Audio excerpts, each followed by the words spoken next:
Warning, viewer discretion advised.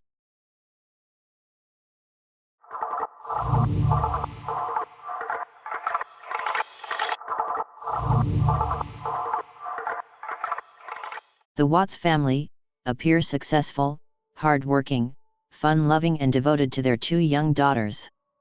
That would soon change. Frederick Police Department receive a call from a concerned friend. Police arrive at a house on Saratoga Trail.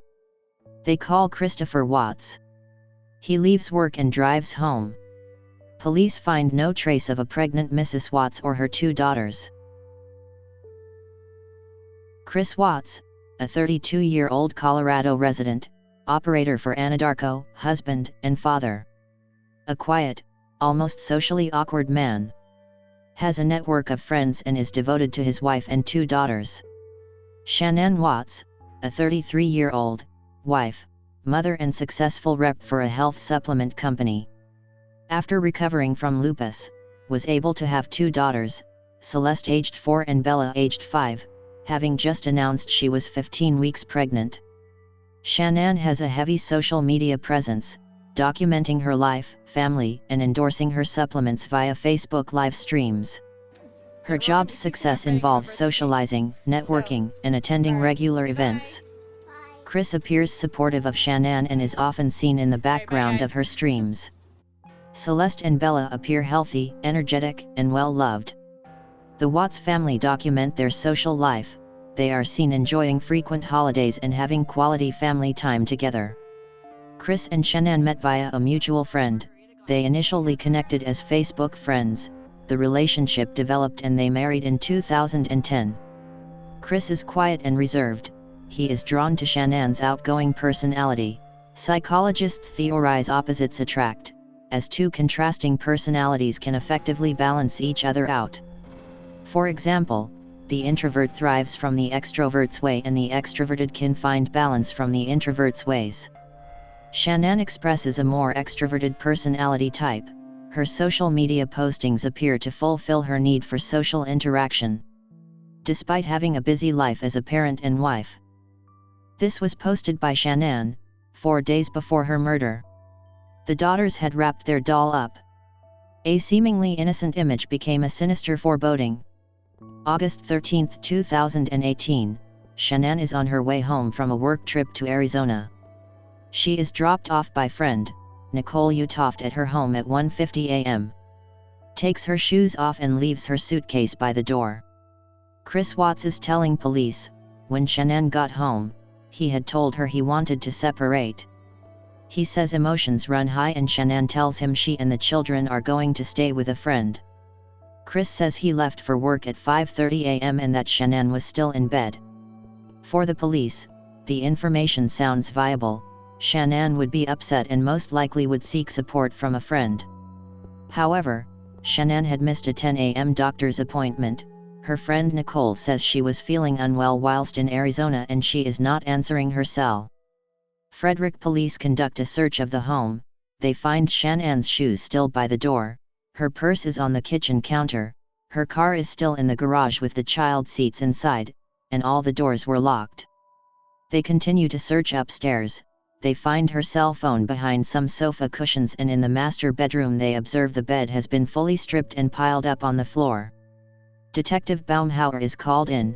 He orders a missing person press release the following day. Chris Watts conducts an interview with a local news station regarding Shanann's disappearance. His demeanor is a little calm and raises suspicions amongst the press and police. Meanwhile, police dogs are searching the property and surrounding areas. Chris spends that night with friends. Was he purposely avoiding the scene and the police investigators? The next evening Chris Watts is arrested at 11:02 p.m. He is held under suspicion of the murder of Shanann, Celeste, and Bella. Now he is in jail. Watts has time to contemplate his actions. During interview, he requests to speak to his father. Following the discussion, Watts confesses to the murder of Shanann Watts and the unlawful disposal of the bodies. Police search the oil field where Chris was last working. They discover the bodies of Shanann in a shallow grave and the two daughters are found in barrels of crude oil. Watts had given police the location, but investigators had already searched the site and found the bodies. The bodies are taken to the medical examiner and autopsies are carried out. The results are sealed. With a confession, this should be an open and shut case. Watts is confessing to the murder by strangulation of Shanann, but he says he did not kill the children. He shockingly says that Shanann in fact murdered her children whilst he was downstairs and that he murdered her in a rage over her actions. Although Nicole states that Shanann was unwell during her trip as well as being 15 weeks pregnant, this raises questions as to the validity of Watts' statement, considering he concealed the bodies and made a plea to find his family. Watts also confesses he was having an affair with a co-worker. With CCTV footage from a neighboring property, detectives confirm that Shanann arrived home shortly before 2 a.m. Watts is seen loading something into his truck at 5:30 a.m. This is when he was removing the bodies. They know Shanann was alive during this period but cannot determine if the children were at this time, as Watts was the sole caregiver for the children whilst Shanann was away in Arizona. There appears to be no signs of domestic abuse previously. The Watts had filed for bankruptcy in 2015. Both Shanann and Watts had recently discussed putting their house up for sale. There is evidence supporting financial issues, and no doubt the impending pregnancy increased financial stress.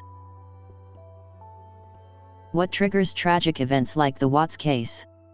In studies, 7 out of 10 cases were prompted by the threat of a breakup or the actual separation. The majority of the murders are carried out in the bedroom.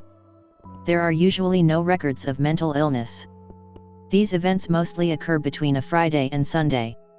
There are not always obvious indicators that a person is ready to commit familicide. Underlying personality disorders may be present or decreased lack of empathy. The build-up to the murder can begin in as little as a few days. These type of incidents are not always spontaneous.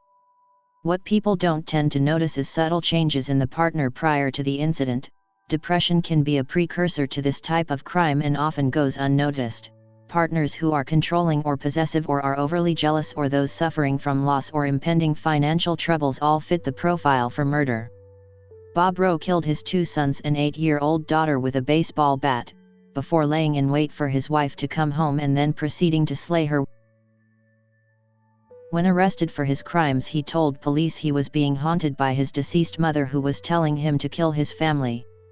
In fact, prior to the incident, Rowe had consulted a psychiatrist and told his family about his horrifying visions, but because Rowe was described as a pleasant, mild-mannered man, no one believed he posed any threat.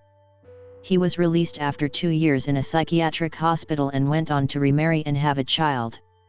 John List was a wealthy family man. He had married and had 3 children.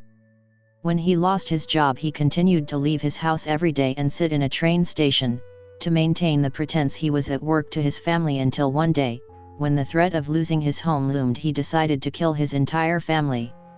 He murdered his elderly mother, his wife, and his 3 teenage children. He then told people he and his family were going away to visit relatives. He parked his car at New York Airport to throw police off his tracks and relocated to Denver with a new identity. He would remain undetected for 20 years until a TV show ran the cold case and List was discovered. His reasoning for the murders was simply by killing the family they would go to heaven and he could not commit suicide as it went against his religious beliefs. Where does Watts fit with these theories? From various media reports, Watts is described as someone who is intelligent, helpful, kind and quiet. From Shanann's Facebook streams, Watts is seen as a loving and doting father to his children and affectionate towards his wife. What made him change and commit such a horrendous crime? Shanann allegedly confided with friends that she suspected Chris was having an affair. He confirmed to the police he was, but it doesn't fit the profile that Watts would murder his family to start a new life with someone. The affair was most likely the result of emotional changes Watts was experiencing. He's under financial stress. Shanann is pregnant and busy with her career. He may have been feeling neglected and needed to feel wanted or emasculated. The time Shanann is away in Arizona may have been the catalyst for Watts' decline. An event may have occurred during that time that triggered Watts to mentally break down. Watts most likely experienced a dichotomizing event and committed the murder in a mental haze. He told police he initiated the separation, but most likely Shanann instigated the breakup and led to Watts committing the murders. The threat of losing his wife and children to separation most likely spurred events. Sensing the impending catastrophic loss, Watts strangles Shanann when his emotions finally peak. The method of murder is the biggest indicator that Watts was committing a crime with emotion attached. It only takes 33 pounds of pressure to strangle a person. He most likely subsequently smothered the children as a final act of emotional rage. The fact he blames Shanann for the murders suggests he holds contempt for her. Men who commit this type of murder tend to hold the partner to blame for all events. The Scott Peterson case. On December 24, 2002, Scott Peterson reported his wife Lacey as missing. 27-year-old Lacey of Modesto, California, was the wife of Scott Peterson. The pair met whilst Lacey was studying at California Polytechnic. Lacey and Scott got engaged in December 1996 and then married in 1997. Lacey became pregnant with their first child in May 2002. For what was seemingly a happy marriage, having a family would complete them. Lacey had spoken to her mother on the telephone the night before she disappeared. The morning of Christmas Eve, the couple's dog Mackenzie is found wandering the streets with a collar and leash on. A neighbor returns him to the backyard of their home. Scott Peterson has decided to take his boat to a marina over 80 miles away. No one realizes Lacey is missing until Peterson arrives home in the evening, when he calls Lacey's parents to see where she is. Lacey's car is still on the drive and her purse and keys are on the kitchen counter. Whilst the search for pregnant Lacey is ongoing, Peterson conducts media interviews. Here we see Peterson being interviewed. Think of me, as I've said, question my moral character if you want to, but look at your heart, think of Lacey, her picture, baby, and make the effort to bring her home. And that's a simple reality. That's a simple thing. The media attention Lacey's case gained brought Amber Frey to the police station.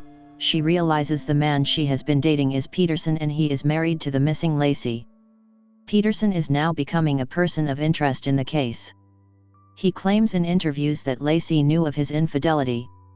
It wasn't until April 2003, when the remains of a male fetus were found in the area Peterson had previously gone fishing.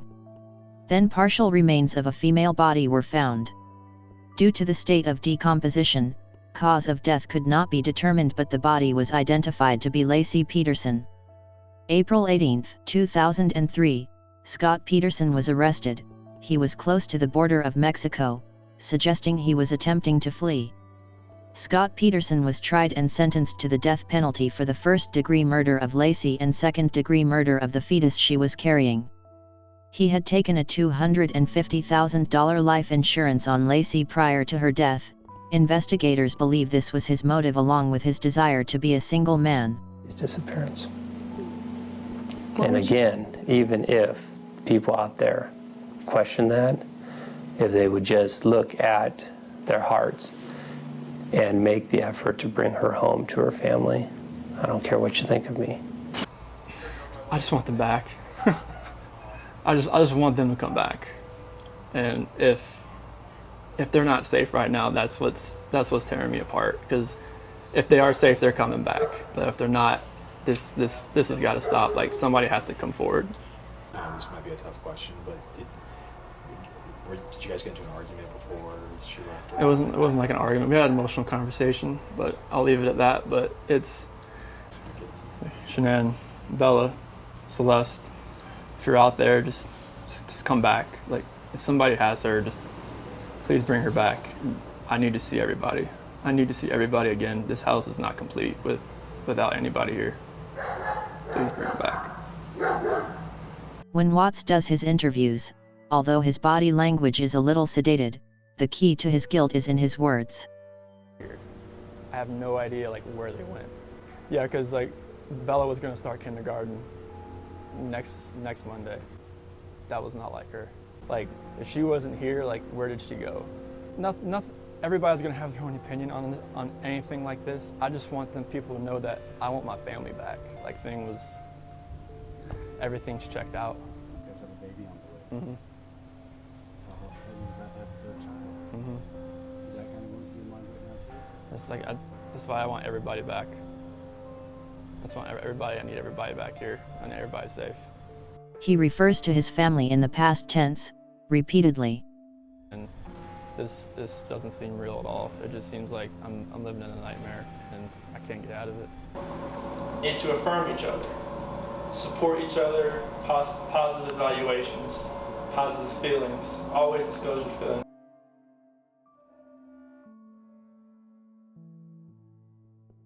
Christopher Watts was arraigned in August 2018. He was charged with 3 counts of murder for Shanann, Celeste, and Bella. He was charged with the unlawful disposal of their remains and a further charge for the unlawful termination of the unborn child. The charges stated give a date of the 12th or 13th of August for the murders of Celeste and Bella. The autopsy reports are sealed for the purpose of trial. The district attorney is given 60 days to file motion for death penalty, and the maximum sentence for charges posed is life imprisonment. The defense waived the right to a preliminary hearing, and the next case will be on November 19, 2018. As Watts is claiming that Shanann murdered the children, DNA experts will need to prove that Shanann's DNA is on the necks of the children, with wound consistent with the claims. The sealing of the autopsy report both plays to prosecution and defense, as those results may either confirm or deny Watts' testimony. As Watts concealed the crime, went on TV and made pleas, building a case around the circumstances for his defense is going to be difficult. As with the Peterson case, investigators were immediately suspicious of Watts. It is the most shocking of crimes when a husband and father can murder his wife and children. Shanann, her unborn child, Celeste, and Bella are finally laid to rest. The events of that night will be etched in the minds and hearts of Shanann's family for the rest of their lives.